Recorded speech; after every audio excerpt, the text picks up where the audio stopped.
Bienvenue sur le micro de Val. Dans le sujet d'aujourd'hui, nous parlerons des critères de sélection du conjoint idéal. Selon vous, quels sont les éléments qui permettent de reconnaître que celui ou celle-là est le bon mari ou la bonne femme à épouser?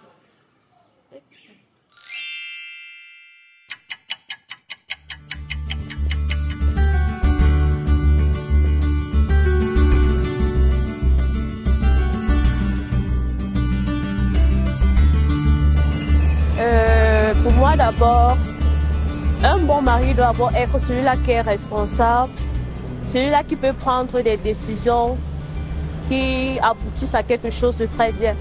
Un bon mari pour moi doit être celui qui est attentionné, qui est toujours petit soin de sa famille, qui cherche à savoir ce qui ne va pas dans la vie de sa femme, la vie de ses enfants et tout.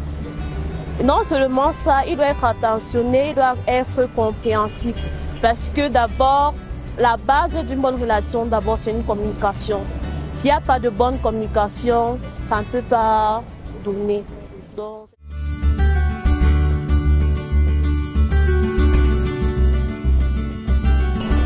Une bonne femme, c'est celle qui va d'abord voir d'abord un comportement à elle-même.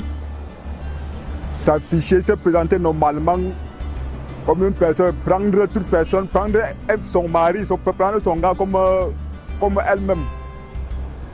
Avoir un bon comportement, donc rendre son gars propre, nous voir toujours souriant chaque moment, pas de stress. Là, je sais que c'est le comportement d'une bonne femme, puisqu'il y a des filles ici dehors, quand tu peut-être, quand tu l'interpelles, ça devient un problème. Oh, tu m'appelles comment? Tu m'appelles pourquoi? Oh, tu m'appelles pourquoi? Pourquoi ceci? Donc, quand peut-être tu interpelles une femme, elle vient, elle écoute, elle dit que oui, monsieur, c'était pour... Tu t'exprimes. Là, maintenant, tu dis comme bon, si elle est d'accord, elle dit que non, monsieur, je ne suis pas d'accord. Si elle n'est pas d'accord, elle dit que non, monsieur, je ne suis pas d'accord. Si elle est d'accord, elle va dire que bon, monsieur, je veux ça à revoir.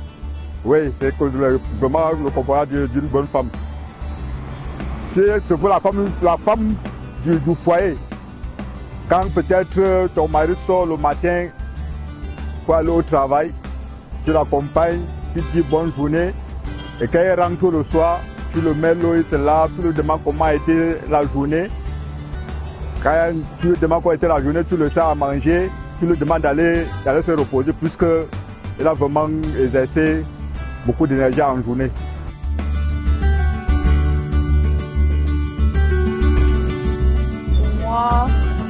Il doit être attentif, compréhensif et aussi croyant.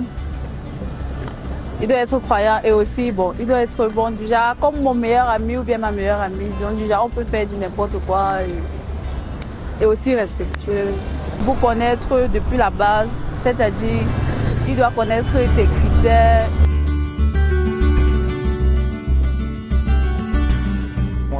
Moi, j'en pense qu'une bonne femme, c'est celle-là qui est soumise, respectueux,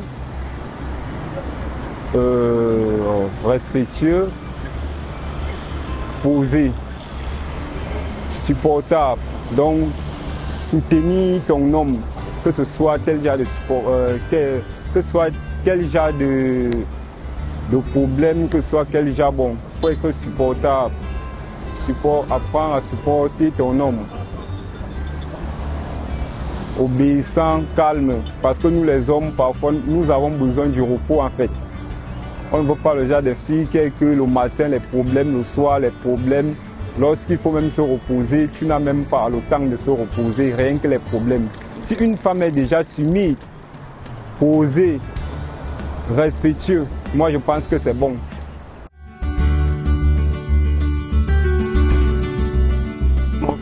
Les femmes qui sont naturelles sont bonnes parfois, ils n'ont pas entré dans les mauvais endroits pour traiter, pour changer le